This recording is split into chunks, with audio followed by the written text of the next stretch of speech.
Hello. Welcome to episode 5 of the Under the Hat podcast.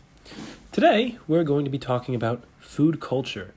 Now, you may be asking, what is food culture?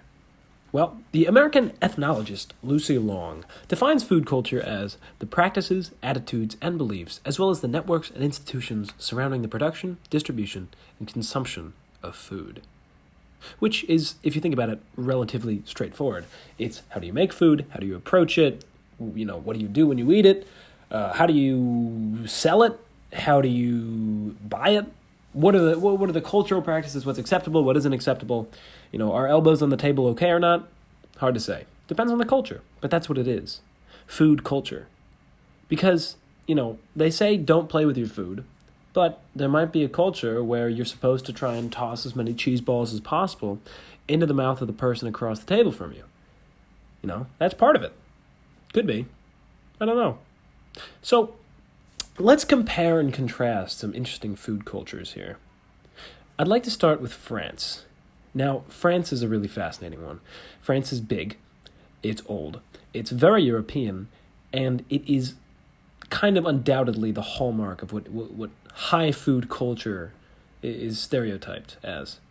The movie Ratatouille, for example, is a great one. By the way, if you didn't know this so far, the reason this is called the Under the Hat podcast is because it's supposed to be finding the rat underneath the hat from the movie Ratatouille. That's what it's supposed to be about. The guy on the logo kind of looks like Linguini. Well, we're trying to find Remy. That's part of it. But tis. Besides the point, French food is something that's really, really important to their culture. Sauce is the lifeblood of France. And indeed, in a lot of their food, there's an emphasis on really rich, hearty sauces and meats. They love to go for savory, rich, delicate foods. And delicate foods. So, for example, a great French meat dish is beef bourguignon, where they use red wine, big chunks of meat that is slow cooked until those chunks of meat, just dripping with this sauce, are tender and they fall apart in your mouth. It's amazing. There's nothing like it. It's really quite excellent. And then you have sort of, in contrast to that, the pastry culture of France, which is particularly interesting because it's kind of the opposite of their typical entree culture. Pastries are very light, they're quickly eaten, they are about one bite, a macaroon, an hors d'oeuvre, well, not an hors d'oeuvre, but they like presenting things the way that they're meant to be eaten. So, for example, you have something rich, you have something hearty, you have something like an entree, like a big French steak and fries. That's a big plate, big knife, big fork, and you take your time eating it. You take your time enjoying it. But then you have these little pastries like a macaroon, and it's a bunch of them served on these small plates, and you just take your little thumb and your forefinger, your index finger, and you just, boom, one bite, you're done. Maybe two. If you're really patient, 3, but I can't get to 4. They're too small. So presentation is a really big part of how French culture defines itself in the food world. It was a traditional practice in the medieval times that kings would make an effort to have their food presented in a very grand way. This is where the modern idea of garnishes comes from. You'd have there's the iconic image of the big roast pig with the apple in its mouth. The apple doesn't do anything for the pig's flavor, but it's there to show, man, look at how rich this guy is. He can afford pigs and apples. And just cook that whole thing at once. That's kind of incredible. So presentation is really important. Another thing is the French concept of haute couture, by the knife. There is a wonderful French dish called steak tartare, and it is raw steak that is cut very, very finely, and you just eat it like that, salt, pepper, that's it. That's steak tartare, and it's delightful. But if you try to cut steak tartare in a food processor, it comes out gummy, it comes out too clumpy and weird, and it's not good. But when you cut it by hand with a knife, it preserves this kind of freshness to it, and it has this toothy quality that just doing it by machine simply wouldn't achieve. So there goes back to this idea of haute couture, by the knife. Another pretty interesting, across the channel, you have the English cuisine. Now, English cuisine is, in terms of presentation, about the opposite of the French. The English don't care about how it looks. They care about, does it get the job done? Is it hearty? They love hearty meals. Big English breakfast, sausage, toast, beans, eggs.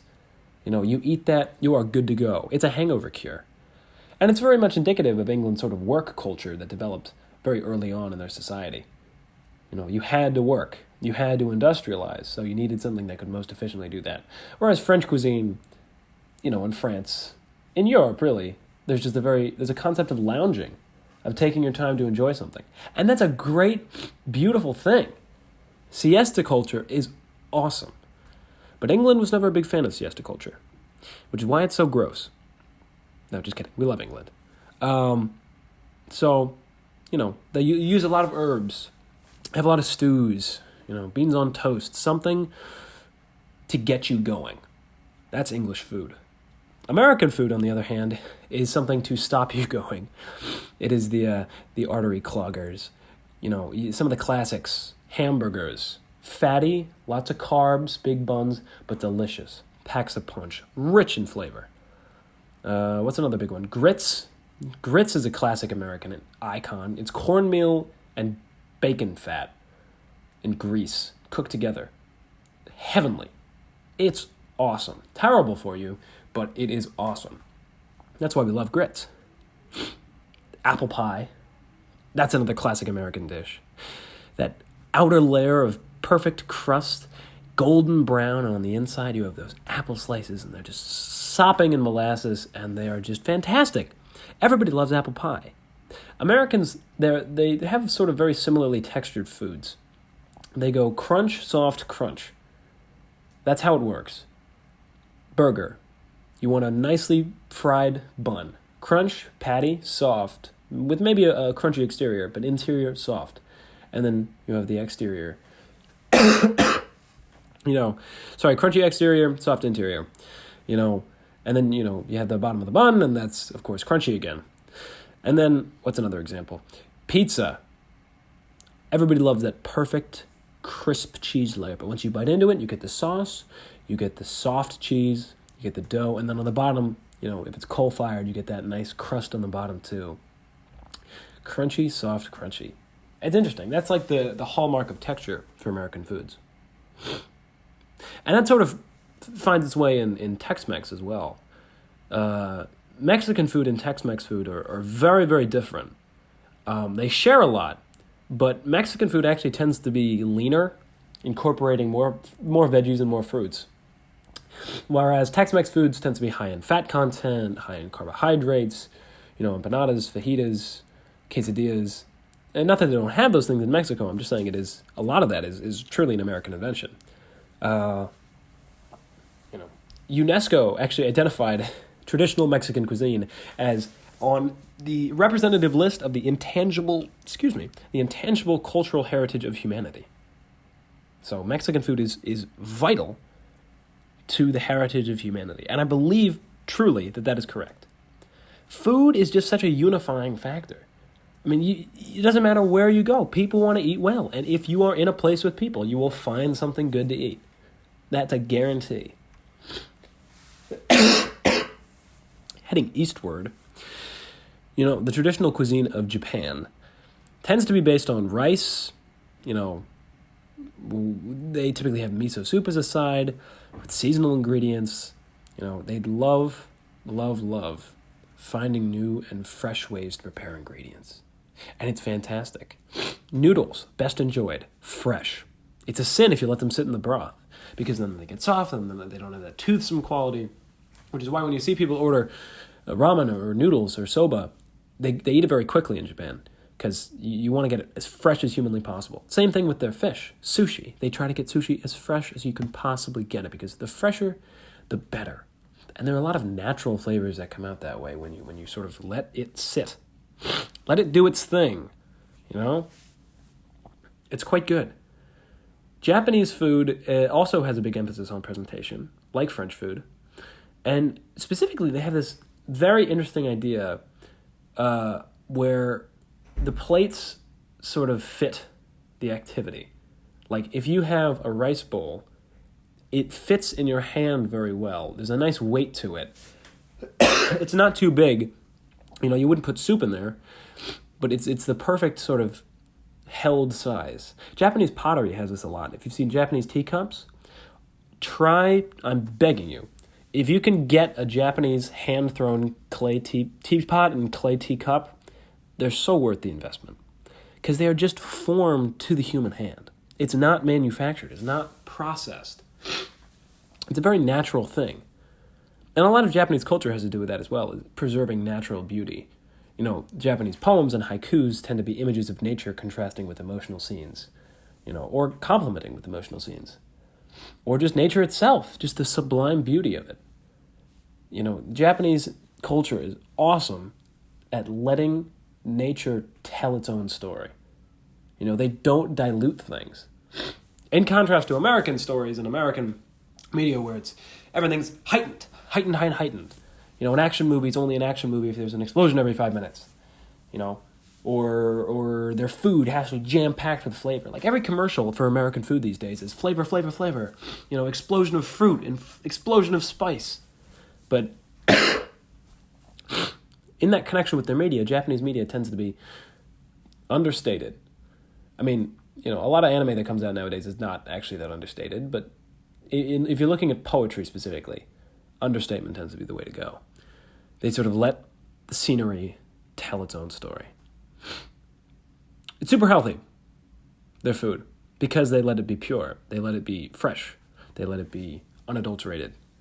They like to preserve this flavor of umami, which essentially means savory. It's a really great concept. And I think it is certainly a flavor, in the same way that zesty is. Zest is like citrus. Savory is like meatier flavors and much more, not gamey, that's not the right word for it, authentic to what the animal tastes like, if that makes sense. Savory is just a natural byproduct of treating a steak well. So Japanese food is really great. There are a lot of cultures around the world that do a lot of very different things with food. In an earlier episode, there was a girl who mentioned that she had tried eating pig intestines in the Philippines. And I insist that bad food might honestly just be subjective. Unless it's truly harmful to your health, it really, people experiment. And you can't shut anything down when it comes to exploring different palates and exploring different cultures of food. Because if you do, you're closing off an entire world of thought. That's thousands of years of humans taking their natural environment and putting it in this little microcosm of a meal and eating that 3 times a day. So naturally, over time, they're going to perfect it. So there has to be some intangible or tangible value to what they're doing. So don't shut anything down. Don't say, oh, I don't like that. That looks gross. Ugh. I read, and this is not kidding, I read an article in an Australian journal that was talking about the best types of American food. And they mentioned New England clam chowder. And I happen to love New England clam chowder. And in the article, they said, this is almost word for word, it looks really gross, but once you try it, you'll love it. And I'm like, what? What do you mean it looks gross? It's clam chowder. It's delicious. It's like a froth. Potatoes bouncing in it, clams swimming around. Well, not swimming, but it's amazing. It doesn't look disgusting at all because it's a positive association in my mind. But for some people, they have to take that outside risk. So you should do that as well. I would encourage everyone listening to this today to just once this week eat something you've never eaten before. Or even if you had eaten it when you were like a little kid and you didn't like it and so you don't want to have it now, I don't care. Try it again. Step out of your comfort zone. That's the only way anything good is going to happen in your life, is if you take the risks you need to take. There are bad risks and there are good risks, and food is a good risk unless it's rotten. So I hope, at the very least, this has had some sort of effect on that. Food culture is worth it. People are amazing. Go out try something new, and enjoy yourself. That's about it. Thanks.